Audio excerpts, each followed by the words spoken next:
Many blessings, my loves. My name is Rebecca, and this is my report for Pillars of the Moon. So, welcome, welcome, everyone. Wow, we have a new moon upon us, which is on the 18th of January, tomorrow at 19:52 in the evening in the GMT time zone. So yeah, I've got some things I want to share with you, some of my musings around this new cycle. It's so potent, like wow, there's a lot to share. So I'm gonna jump right on in. I'm gonna begin by lighting my beautiful astrology candle here and just connecting into the stars and just setting the intention for this time together today. So I'm going to light this candle for love and for the love that unites everything, for the greatest power that there is, love. Love that precedes life and death, that if lives within life and death. Love, the ether, the akasha, the love that connects all the other elements. Mm. The love in the center of our Milky Way galaxy, the love in our own heart, which beats at that same pulse, that same energy. Mm. Giving thanks to the stars, especially Capricorn and Sagittarius, as they're really holding this cycle for us. And yeah, giving special thanks to Cancer, the constellation of the mother and the crab and the turtle and the scarab. You know, this is where our full moon will be on the 1st of February. So yeah, there's a real kind of energy of Sagittarius, Capricorn, and Cancer. And also, you know, with the rising of the cycle in Aries and then the waning of the cycle in Libra, there's a dance of relationships and self. And may all of that be held in this arc of love so we can, you know, find more balance within relating to really ride these Plutonian waves and journey through this passage with love as the intention that holds all of this. So may it be so. Let's jump on in. So I'm going to do the overview of the cycle so we can all see everything that's happening. So you can see, yeah, the new moon, Saggy, Capri, Cusp, 18th of Jan at 1952. And then the sun will be moving into Capricorn pretty much the next day. So it's really close to the cusp. And so, you know, it really is a combination of both of the Sagittarius and Capricorn energy. And this place in the sky is incredibly potent, you know, and actually, I'll talk about that more in a moment when we go into the sky. And then our first quarter moon will be in Aries, and that'll be on the 26th of January. So there's a rising of the cycle that's rising up and into independence, you know, that fire of I am here and I'm, you know, I who am I in this world, you know, and then we come up to our full moon in Cancer, which will be on the 1st of February at 22:09 in the evening. And yeah, this is quite close to the Leo cusp as well. So it's embodying like that rainbow bridge of the fire and the water and the birthing energy and the transitional energy. Um, so it's going to be a really powerful full moon coming up on the 1st of February. And then following that, we have our astronomical midpoint, which is our exact halfway point between the winter solstice and the spring equinox, or the autumn equinox and the summer solstice, depending where you are in the world. So the exact astronomical midpoint for us in the northern hemisphere is known as Imbolc. It's the cross quarter day. So it's the day that marks exactly the middle time, the middle point between, yeah, the solstices and the equinoxes.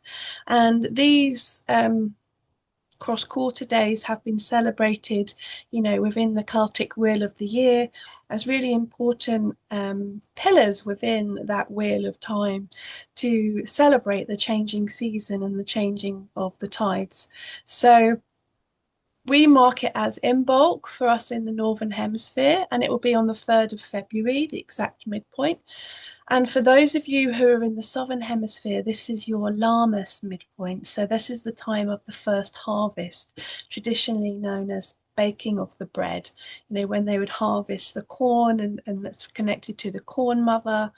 And yeah, the breaking of the first loaves from the celebration of that first harvest. So the first fruits are starting to come in.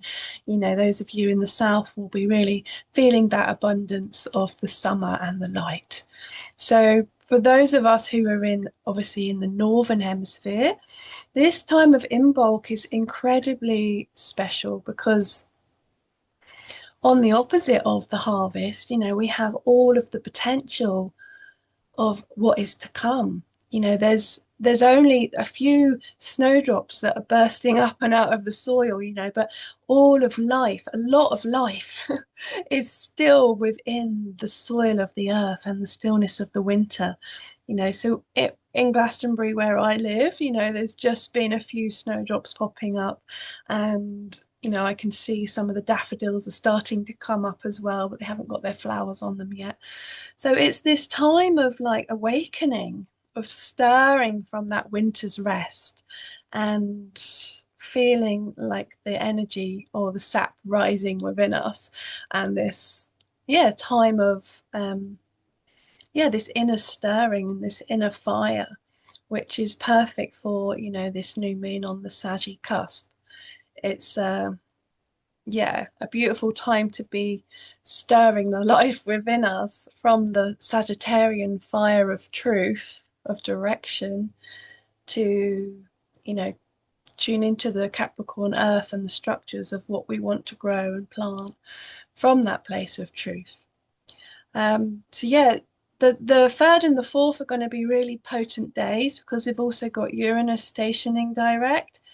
And starting to move forward again in Taurus constellation. And Uranus is currently at the Pleiades, which I connect to the seed mothers. They're known as the Seven Sisters, but I when I meditate with the Pleiades, which I do often, I really connect it to the seed mothers, the mothers that tend to the seeds in the stars, you know. So take from that what you wish. The last quarter moon will be in Libra, so we have the waning away of the cycle and the returning back to, hopefully through all of this cycle, creating more balance and more harmony within our relationship to others, within our work, within our finances, you know. So the last quarter moon will be a time of reflecting on the cycle and of our relationships, of how we can create more balance within ourselves and in our relationships with other people in our lives. So that'd be on the 9th of the 2nd. And then following that, you know, we're going to be moving into our eclipse season. So the next new moon that will be happening after this cycle is on the 17th of February, and it will be a solar eclipse, which will be at the North Node in Aquarius. And on the same day, we have the Chinese New Year of the Fire Horse, 17th of February. So the 17th of February is an extremely powerful day, you know, where we will be getting on the horse and riding to wherever, you know. So this cycle that we're in now, it's the last cycle of the snake, and it's conjoined with Pluto, you know. So there's a lot of power here. There's a lot of transformational power here. So I'm going to stop sharing that screen with you now, and I'm going to go into the sky with you so we can have a look at what's happening in the sky.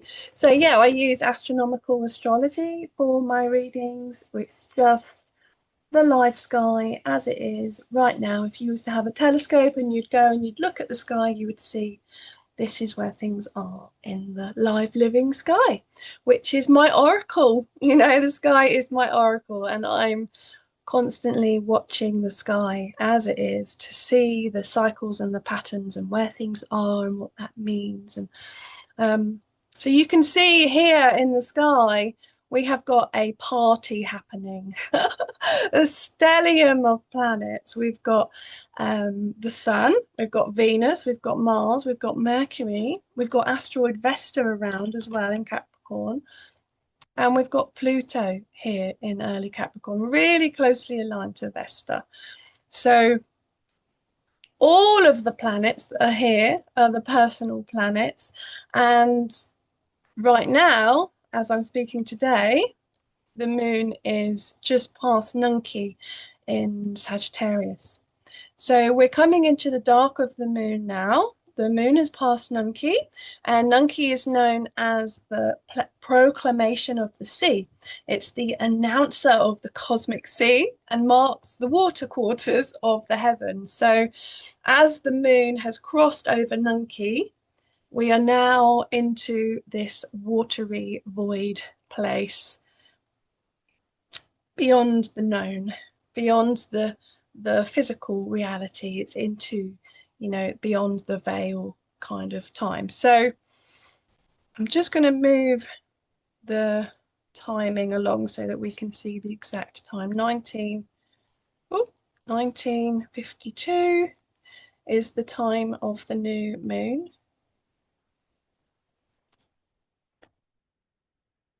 So you can see the moon and the sun are together as they always are at a new moon. And so if I click on constellation Sagittarius, you can see the line that goes all around is the constellational boundary of Sagittarius. So you can see that the sun, the moon, Mercury and Mars are in the constellation of Sagittarius. And then when we come over to Capricorn here, and we do the same, we click on Capricorn, you can see that Venus, Vesta, and Pluto, we know that Pluto is there because we just looked for him. Pluto is also in the constellation of Capricorn. So we've got both. We've got an energy of both. And, you know, in the next days, you know, we're going to have all of these personal planets that are here are going to have a passing over Pluto, you know, and so it's an invitation for all of our personal planets to experience a transformation, a death and a rebirth. So returning to what I was sharing about the snake, and this is the last cycle of the snake. So the fire horse that's coming, it's like, I don't know if anybody's seen a horse that's quite fiery and wild and feral. You know, it's got a lot of speed, it's got a lot of power, it can move fast towards where you want to go. And I feel that which is driving the car really needs to be our soul. It needs to be where we truly feel we want to be going, where our truest potential lives. And so imagining the snake like taking off this final layer of skin, you know, before we get on the horse, you know, so it's like we don't want to carry that old skin with us. And there is a layer of completion here as well. And I imagine with Pluto involved, you know, that there's not a lot of choice in the layer that's being removed, you know, so it could feel quite hard, quite challenging, quite painful. And but knowing that, you know, in the next cycle, we have this solar eclipse in Aquarius and the fire horse. And, you know, the eclipse is very close to Venus as well, and the North Node and Mercury. You know, it is the horse of our heart. The horse journey, the ride towards our heart's desire and our dreams and our vision. And at the same time of the solar eclipse, you know, we've got our Saturn and Neptune conjunction really exact. They're at 8 degrees of Pisces. So this cycle is a real, it's a catalyst for great change. Like we can't avoid the changes of Pluto. It's like it's got to happen, you know. And so when I'm working with the energy of Pluto, you know, Pluto has this energy of polarity, of polarization that can feel very intense. So we could take that as a feeling of being powerful or being powerlessness. And the two of them coexist. You know, they are together. There is this energy of, I always take it back to giving birth, because when I was giving birth to my children, there is this energy of birth, life, creation coming through me. It's the greatest power I have ever felt within my body. The waves and the surges of the contractions, I was inviting that in, and it has to come. You know, you can't, the baby's coming out. It's like it has to happen. Yeah. So there's an element of surrender into the greatest power that comes. So there's a power and a powerlessness, because in order to invite that great power, we have to surrender. We have to surrender to it. You know, so there's like a double-edged part of it. And I feel like it's the same with the yin and the yang, you know, the black and the white, the light and the dark, the masculine, the feminine, whatever you want to call it. It's like the polarization that Pluto can bring, you know, I feel like this is where the work is, this cycle. To, you know, we could be seeing a lot of polarized ideas, a lot of polarization of right and wrong and good and bad, or, you know, heavenly and evil, and this huge kind of divide. But what I have felt recently, like I've been really drawn to the grey. And I'm going to show you a video now, hopefully it's going to play, of the yin and the yang symbol. So the yin and the yang symbol, which you can see here, when you move it very, very quickly, you'll see, if you're watching this now, that it moves so quickly that the black and the white dissolve and they become grey. Yeah, so when it's moving together very quickly, the division disappears. So the yin and the yang are one entity, they're one being. It's Shiva and Shakti are one consciousness. And look, it's just so, like, when we see it like that, it's like the power and the powerlessness, you know, truly are the same thing. And there is a uniting force, a grey area that unites that blends that can see beyond the polarization of the differences, of the divide. And I feel, you know, for us as a collective moving forward, you know, like there's so many differences within us, you know, and we can divide and strategize and put things into different orders and structures and things, but ultimately there is a common ground or a middle ground between all of it. And so my journey now has been to find the places that unite things. So, for example, if I'm in conflict, one person may think this is the way, and I might think that is the way, you know. And so, what is the driving force or the grey area between both of us? It may be that we both want or we both love something the same, you know, and we really care about it, and we have different ideas about how, you know, things should be. So it's how to find that common ground, the places where we meet.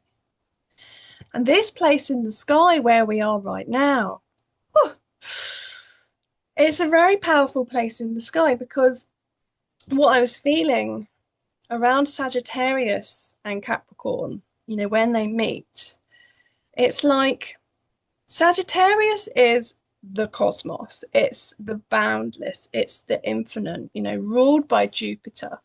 So it's really kind of, it's very cosmic, it's very out there, it's incredibly optimistic, but it's also about our beliefs, what we believe. And when we think about the structures in our life, Capricorn, Saturn, when we're tuning into all of the containers that we live within, it could be the container of our house, the container of our weekly schedule, the container of our routines, the container of our diet, the container of our relationships, the container of our communities, the container of our governance, you know, all the different containers that we are within, you know, and they have been built through a core belief, which is Sagittarius. So if there is a core belief that, for example, could be something like, I am not worthy, I'm not good enough, maybe we create containers to make us feel safe. So a lot of the core belief is that we're not good enough. So we may create containers to prove that we are good enough. Or another example of that is, you know, like a government. You know, a government is perhaps built on a collective belief that somebody else has responsibility for my life, that I'm not responsible, that there is a father figure or a patriarchal figure that is in charge.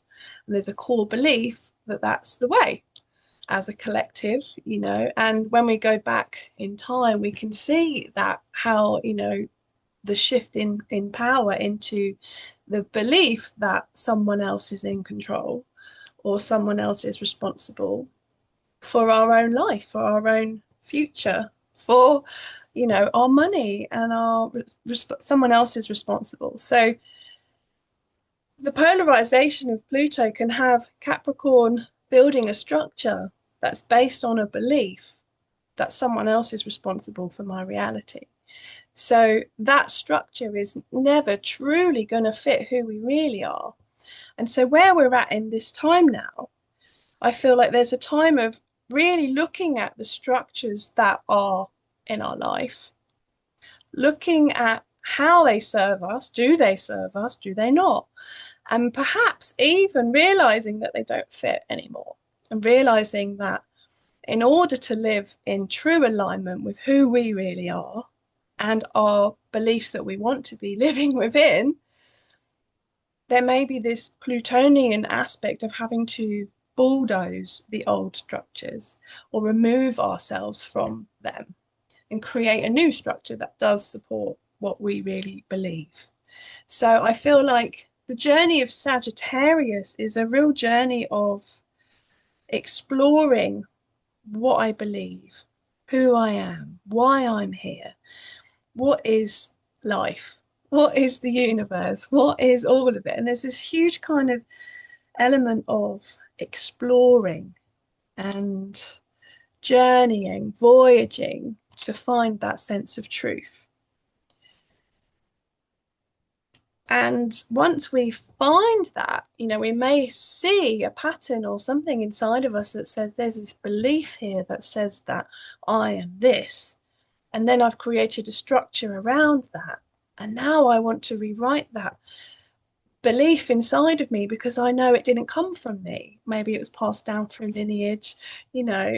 And now we're realizing, wow, no, I want to create a container of true alignment, of true belief, of who I really am, what I'm here to do. So this is the time of really working with these energies, of really, like, with this the last cycle of the snake. You know, it's also, it's so much connected to, you know, work, responsibilities, what I believe are my responsibilities, why, and looking at the structures and the hierarchies of that, you know, and the polarizations of that, and why there's polarizations of that, And I feel like Pluto beholds and governs all of that. Like Pluto is kind of like the grey that holds all of the possibilities, and beautiful kind of thing around. I wanted to just jump to the chart. So you can see that there's this T-square. I'm just going to draw on it. So Eris and Chiron here in late Pisces are making a T-square. You can see this red line that goes all the way down, whoop, to the stellium and to Jupiter. Jupiter being the ruler of Sagittarius. So Eris, beautiful Eris, Chiron. So this is an energy of really like healing, but learning to relate with chaos. And, you know, chaos is often, perceived as bad, or that we would all like to be more calm and regulated and peaceful, but chaos comes, just like Eris came in the story with the apple, comes to call out that which is actually not harmonious, maybe is kind of sugar coated over and bypassed. And Eris comes to say, here's chaos, because that chaos is actually inside of us. And, I have this experience myself on many occasions where I feel an inner chaos inside of me, which comes through as anxiety. Anxiety comes when I don't feel safe. And then what happens if I'm not aware of that? I then start darting out all around my family, whoever's close to me, this feeling of anxiety and not safe. And that could be aggressive words, chaos in my movements, like dropping things, breaking things, because there's an internal chaos inside. And that then, if I'm not attending to it, causes chaos in those around me. They might sink into that chaos as well and start having a meltdown or whatever. And it ripples out. And before you know it, the whole house is in chaos. The work with chaos is to learn when we feel the inner chaos inside of us and not override it, not bypass it or try to love and light it away, but say, why do I feel this internal chaos right now? And for me, it might be something like, I just don't want to leave the house today. I'm tired or whatever. I don't feel, and that can create this inner chaos. And as soon as I have a moment with myself, I take a few deep breaths and I say, okay, why do I feel chaos? Because I need to leave the house and I don't actually want to. Can I cancel today's plans? Probably, maybe, yes. Okay, so I'm going to honor myself in that moment and choose to settle myself, to have a cup of tea, to tend to the inner chaos inside, to lean into my practices that do serve me, to take a walk in nature, to, drink some herbal tea or dance or do yoga or read a book, to serve the inner chaos by saying it's okay.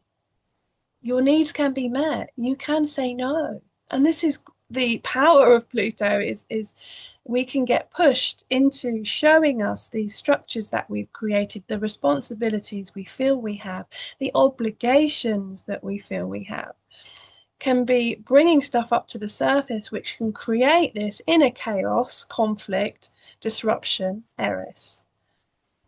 And Jupiter's T-square can expand it, make it feel really big, and but the real juice of it is, to attend to the core beliefs, Sagittarius, around why we believe that it has to be this way. And can we, in that moment where we're having this chaos, return to ourselves, to tune into what's really going on here. Why do I believe like it? Why do I believe that it's like this? Why does it have to be like this? Does it have to be like this? And questioning the narratives of what we've learned. And it's really taking us back to, you know, our upbringing, you know, the mother and the father, Capricorn and Cancer, which is where we have our new moon and full moon, you know. And so we can become, I feel like Pluto is initiating us to become responsible for ourselves, for who we are, who we want to be, for our money, for our life. And the passages of Pluto, you know, we're going to have Venus crossing Pluto, then the moon, and the moon and Venus crossing Pluto, and the sun, and then the Mercury, and then Mars. So that everyone's going to be crossing over Pluto. So there's a huge, profound transformation happening around our inner, our hearts, our values, you know, all of our emotions and our feelings, our solar essence, our light, our identity, our voice, our expression, our thoughts, and our drive, our momentum, you know, are all being purged. And Vesta, the asteroid there, Vesta is about devotion. So I feel like there's a real opportunity to attune to our inner devotion, to our inner sanctuary, to transform what really is asking to be transformed, to take off that final layer. It's like the journey of Anana, you know, where she takes off all the layers and there's just one more left to go. And when we take that layer off, we are back to the core of who we are, our true innocence, without all of the other stuff, all of the other layers, which really don't matter. When we get to the core of our essence and our soul and who we are and who we're here to be, it's radiant. But it takes a lot of courage to take off all the layers because there may be a core belief associated with that layer or that structure or that container that blocks us from truly taking it off. So until we've attended to the belief, Sagittarius, we'll keep building the structures of whatever we have built and continuing that legacy. But I feel Pluto in Capricorn here is about responsibility. What am I responsible for? Who am I responsible for? What am I devoted to? And how can I build a structure of that? And demolition, bringing in the demolition, I don't know, the TNT, the kind of like destroying all of that which is no longer serving. And taking it back to the butterfly again as well, like there's the energy of Pluto represents the caterpillar, and the polarization or the opposite of the caterpillar is the butterfly. But Pluto, within Pluto exists butterfly and the caterpillar and the metamorphosis in between, the gooey bit where everything dissolves. So this cycle could feel quite gooey, like we are dissolving, you know, and all of this stellium in Capricorn here in Sagittarius is in sextile to Saturn and Neptune over in Pisces, you know, so there's a lot of dissolving happening this cycle, a lot of gooiness, of releasing and purging and metamorphosizing. And yeah, Pluto doesn't mess about. You know, I've had Pluto close to my moon now, and I've had two of my grandmothers pass in very close succession. And, you know, Capricorn connected to the elders, you know, my moon being in Capricorn. So this is what I mean about Pluto. He, you know, he represents death. And, but also, like in the death of Pluto, also exists the butterfly, which is our ability to soar and fly as souls out of the body, to fly high and, reach the sky, just like the journey of our soul. When we leave our physical body, we go into the cocoon, or the casket, or the tomb, or whatever. It's interesting, isn't it, that kind of energy of the death that Pluto is connected to, and the energy of the end of life, the end of a life as we know it. When we leave our body, we go into a tomb or a cocoon, a casket, and our body dissolves into the earth, and then we fly as the butterfly. We break out of our cocoon and we fly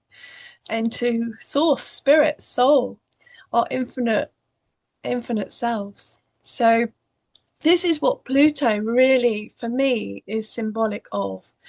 And it's also the metamorphosis journey that comes with becoming a mother, of the death of the part of you that you were before you was a parent, and then the mush of birth, where your brain doesn't work anymore, and you've got this great power pouring through you, and you don't know what's happening, and everything's like wow, and then you're on the other side, and you're a mother, and you've changed forever.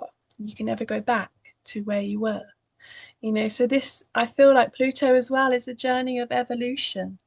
It's a journey of crossing from what we know of the known world into the unseen.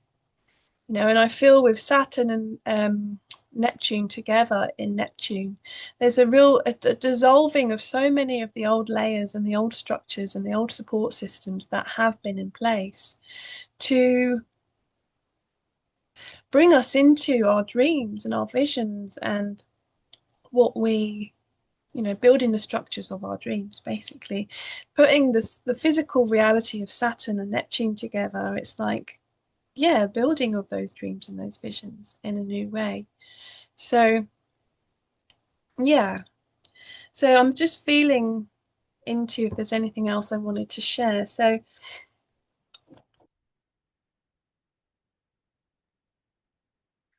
a part of it as well that I do want to share about is Black Moon Lilith in Libra and Uranus in Taurus here. So you can see they're in opposition. And interestingly, when we get to the solar eclipse in Aquarius, Black Moon Lilith is in trine to the solar eclipse. So the energy that we are facing now with this opposition to Black Moon Lilith and Uranus, I feel there's a lot of turbulence and instability within our relationships. And we've got our first quarter moon in Aries here, our last quarter moon in Libra here.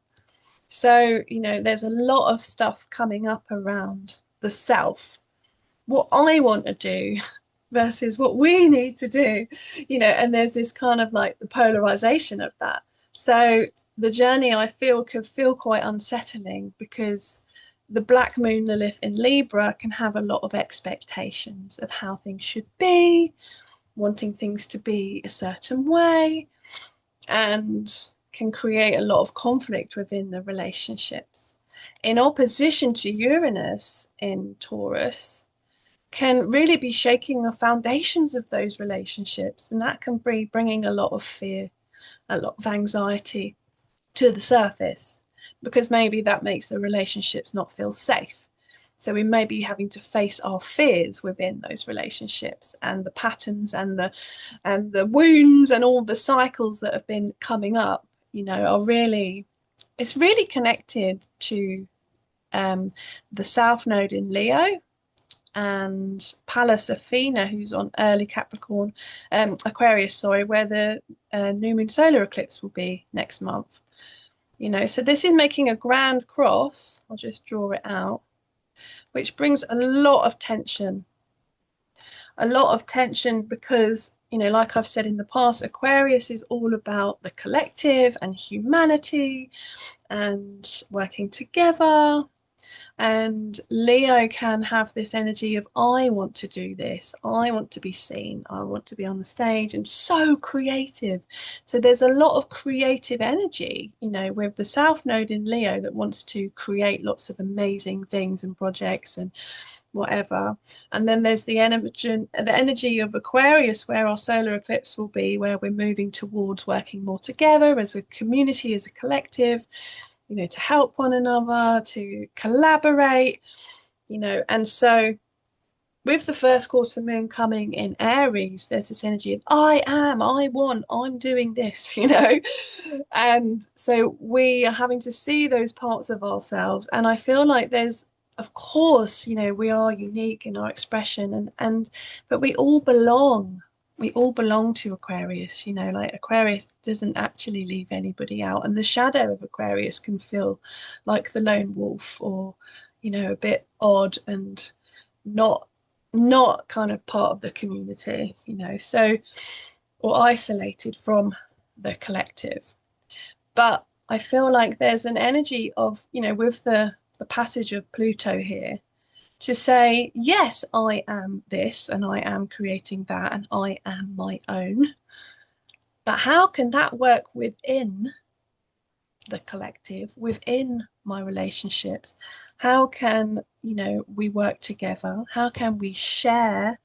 And it's kind of like, you know, the inner toddler in us having to learn to share.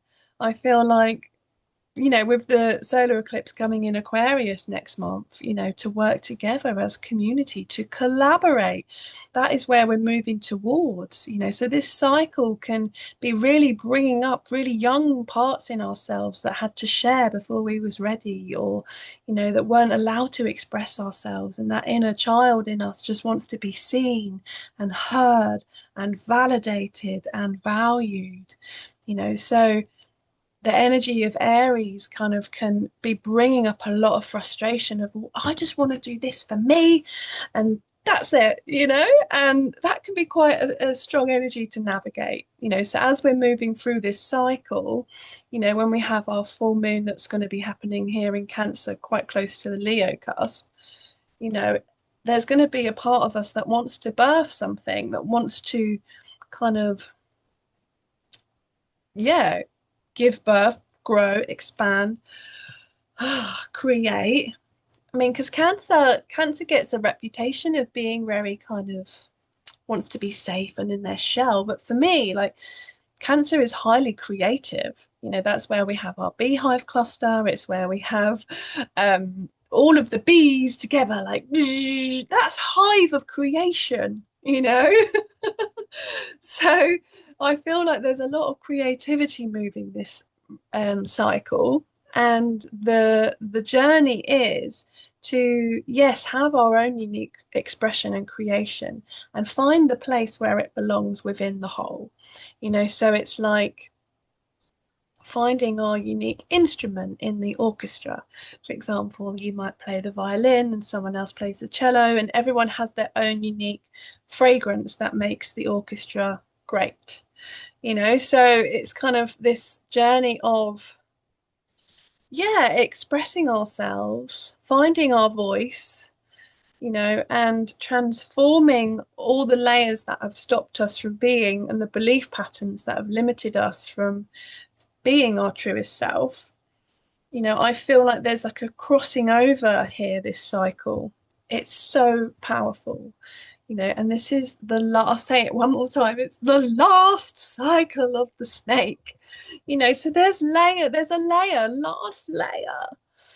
Be really great time to do like cleanses and purges and like sorting out all the stuff, you know, maybe having ceremonies to release a load of stuff, like doing some fire ceremonies, or, you know, going and jumping in some freezing cold water, doing cold water therapy, or, you know, doing a cleanse of some parasite cleanse, or, you know, all the things that you want to do for yourself to purge out what is no longer needed and serving.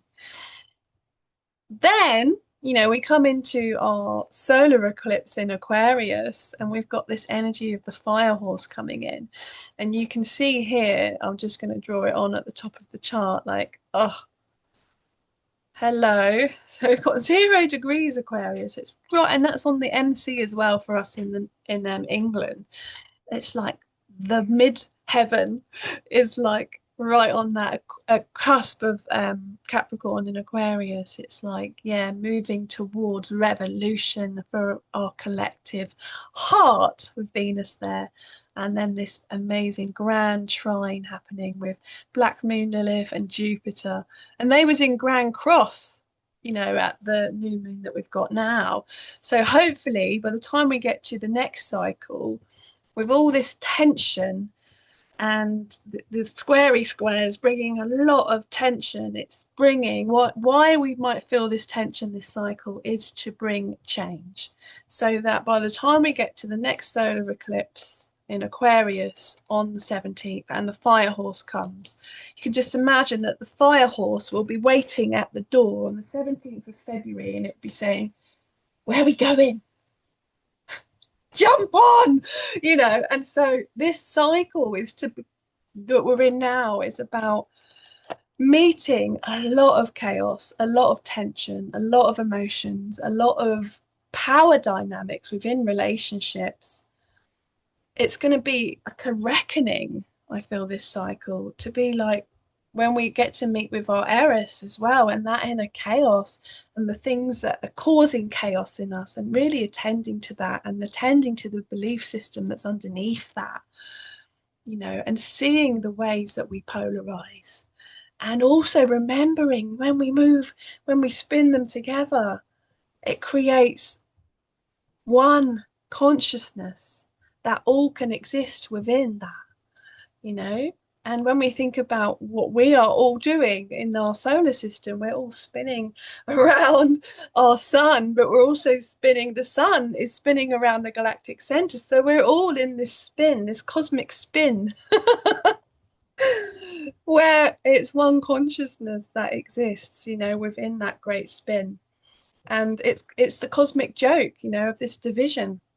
And this is where we're moving towards now with this solar eclipse in Aquarius next month, to tune into that greater consciousness that goes beyond division, that unites everything. And if we can do that, wow, you know. So yeah, I feel like this cycle is it's quite a big test. It's a test of endurance of Capricorn and meeting with that chaos of Eris.